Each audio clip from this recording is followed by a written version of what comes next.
بسم اللہ الرحمن الرحیم اعوذ باللہ السمیع العلیم من الشیطان الرجیم بسم اللہ الرحمن الرحیم الحمد لأہلہ والصلاة علی اہلہا عزیز طلبہ السلام علیکم ورحمۃ اللہ وبرکاتہ۔ اصول الکافی سبق 61 میں کتاب العقل والجہل کا 26واں حصہ ذکر ہونے والا ہے۔ سبق کو شروع کرنے سے پہلے خلاصہ جات پر ایک نظر ڈال لیتے ہیں۔ گزشتہ سبق میں احکام تشریعی الہی کا تذکرہ ہوا تھا۔ اس درس میں اہل عقل و خرد کو وعظ الہی، عقل مندوں کو آخرت کی ترغیب اور دنیا کی زوال پذیر حقیقت کی معرفت بیان ہوگی۔ حدیث کے متن کو دیکھ لیتے ہیں۔ فرمایا یا ہشام ثم وعظ اہل العقل ورغبهم فی الآخرۃ فقال وما الحیاۃ الدنیا الا لعب ولہو وللدار الآخرۃ خیر للذین یتقون افلا تعقلون۔ سورہ انعام آیت نمبر 32۔ اس میں لغات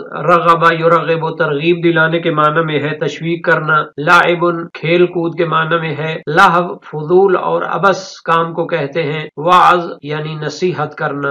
اس حصے کا ترجمہ دیکھ لیتے ہیں۔ فرمایا یا ہشام، اے ہشام، پھر اللہ تعالی نے اہل عقل و خرد کو وعظ و نصیحت فرمائی ہے، ورغبہم فی الآخرۃ، اور انہیں آخرت کی ترغیب دلائی ہے، اور فرمایا ہے وما الحیاۃ الدنیا الا لعب ولہو، کہ یہ دنیاوی زندگی نہیں ہے مگر ایک کھیل کود ہے اور لہو لعب ہے، یعنی ایک بہت ہی مختصر سی زندگی ہے۔ اگر اس کو الہی مقاصد کے لیے استعمال نہ کیا جائے تو پھر اس زندگی کو کھیل کود اور فضول کے علاوہ کوئی نام نہیں دیا جا سکتا، اور آخرت کا گھر ان لوگوں کے لیے بہتر ہے کہ جو تقوی سے کام لیتے ہیں، یعنی جو لوگ تقوی الہی سے کام لیتے ہیں تو وہ کامیاب ہونے والے ہیں۔ اس دنیا کو آخرت کے لیے کھیتی قرار دیا گیا ہے، یعنی اس میں جو انسان اپنی عقل اور شعور سے کام لے گا اور اپنی معرفت کو بلند کرے گا اور الہی مقاصد کے لیے استعمال کرے گا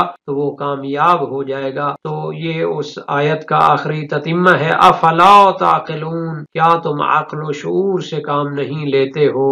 گویا کہ یہاں پر دنیا اور آخرت کا قرآنی تقابل بیان کیا گیا ہے، دنیاوی زندگی کا کھیل کود اور لہو ہونا بیان کیا گیا ہے۔ چونکہ دنیا بما ہوا دنیا، اگر اس کا کوئی اعلیٰ ہدف نہ ہو تو یہ نابود پذیر ہے، یعنی کہ زوال پذیر ہے، یہ ختم ہونے والی ہے۔ تو اگر اس سے کوئی بڑا مقصد حاصل کر لیا جائے، اپنی ابدی اور دائمی زندگی کو سنوار لیا جائے تو پھر یہ بہتر ہے، وإلا نابود ہونے والی ہے۔ تو اس کے مقابلے میں آخرت متقین کے لیے خیر و برکت کا سبب ہے، یعنی کہ اسی دنیا میں رہتے ہوئے جو لوگ تقوی الہی اختیار کرتے ہیں تو وہ ہمیشہ کی سعادت کو حاصل کر لیتے ہیں۔ تفسیر المیزان جلد ہفتم، یہ اس کا ترجمہ ہے، صفحہ 117 میں بہترین اس کے متعلق بیان فرمایا ہے کہ دنیاوی زندگی کھیل کود کے سوا کچھ نہیں ہے، یہ زندگی چند فرضی عقائد اور خیالی اغراض کا مجموعہ ہے، کیونکہ لعب ایک طرح کے خیالی امور اور اعمال ہی کا نام ہوتا ہے، لہٰذا دنیا میں اس حوالے سے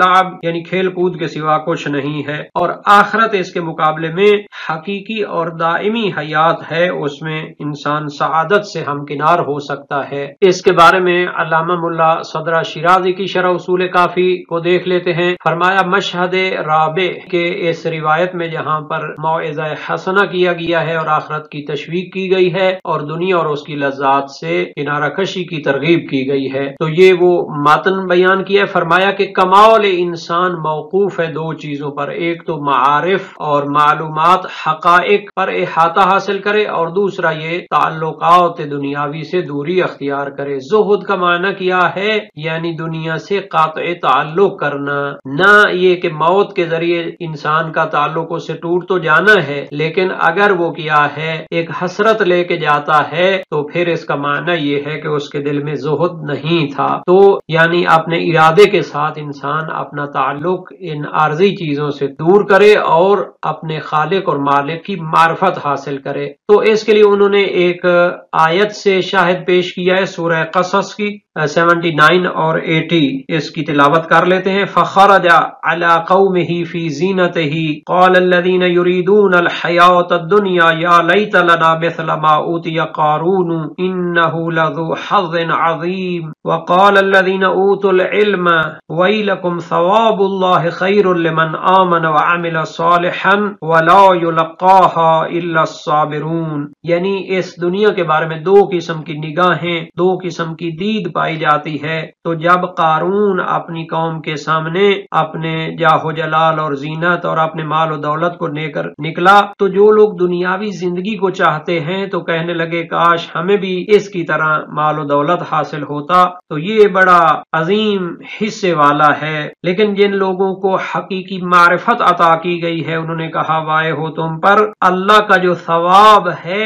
وہ بہتر ہے ایمان والوں کے لیے اور عمل صالح کرنے والوں کے لیے، اور اس کو صرف صبر کرنے والے پا سکتے ہیں۔ تو قارون کا اور اس کی طرح جو ظالم لوگ تھے ان کا جو انجام ہوا اس کو بھی آیات میں بیان کیا گیا ہے۔ انہی آیات کے آخر میں نتیجہ ذکر کیا گیا ہے، تلک الدار الآخرۃ نجعلها للذین لا یریدون علوا فی الارض ولا فسادا والعاقبۃ للمتقین، کہ ہم دار آخرت کو ان لوگوں کے لیے قرار دیتے ہیں کہ جو زمین میں تکبر اور فساد نہیں چاہتے، اور عاقبت نیک انجام تو تقوی والوں کے لیے ہے۔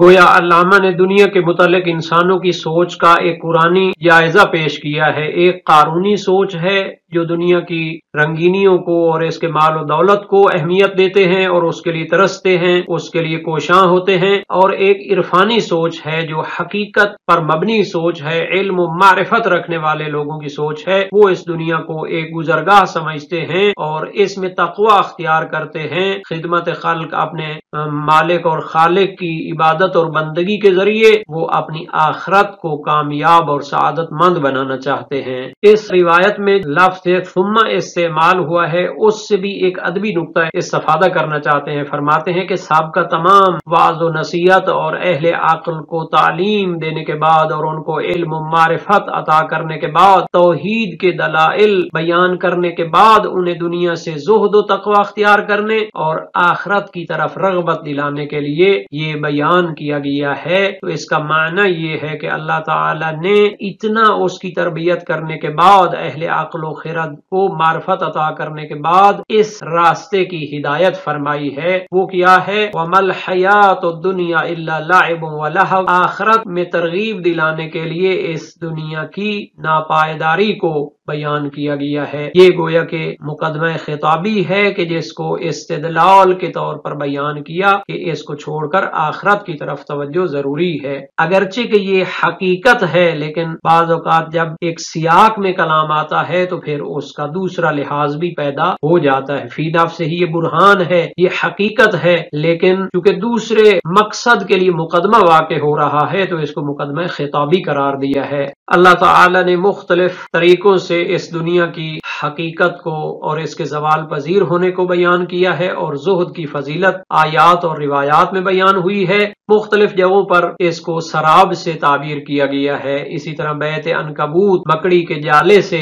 کبھی اسے خواب و خیال سے تعبیر کیا گیا ہے، کبھی اسے ظلمات اور تاریکیوں سے تعبیر کیا گیا ہے۔ فرمایا وَلَا تَمُدَّنَّ عَيْنَيْكَ إِلَىٰ مَا مَتَّعْنَا بِهِ أَزْوَاجًا مِّنْهُمْ زَهْرَةَ الْحَيَاةِ الدُّنْيَا لِنَفْتِنَهُمْ فِيهِ وَرِزْقُ رَبِّكَ خَيْرٌ وَأَبْقَىٰ، کہ جو اللہ تعالی نے یہ دنیاوی نعمتیں عطا کی ہیں لوگوں کو، ان کو آنکھیں بھر کر نہ دیکھو، یہ دنیاوی زندگی کی شادابیاں ہیں، آزمائش ہیں۔ تو اللہ تعالیٰ کا جو رزق ہے آخرت میں وہ خیر اور بقا پذیر ہے۔ وصف کفار میں فرمایا الذین استحبوا الحیاۃ الدنیا علی الآخرہ، کہ وہ لوگ دنیاوی زندگی کو آخرت پر ترجیح دیتے ہیں۔ تو مومن اس کے مقابلے میں ہوتا ہے، وہ اخروی زندگی کو اس دنیاوی زندگی پر ترجیح دیتا ہے، یعنی اس کو غنیمت سمجھتا ہے اور اس کے لیے کوشاں ہوتا ہے۔ اس کا مقصد آخرت کی دائمی زندگی کو سعادت مند بنانا ہوتا ہے۔ امام صادق علیہ السلام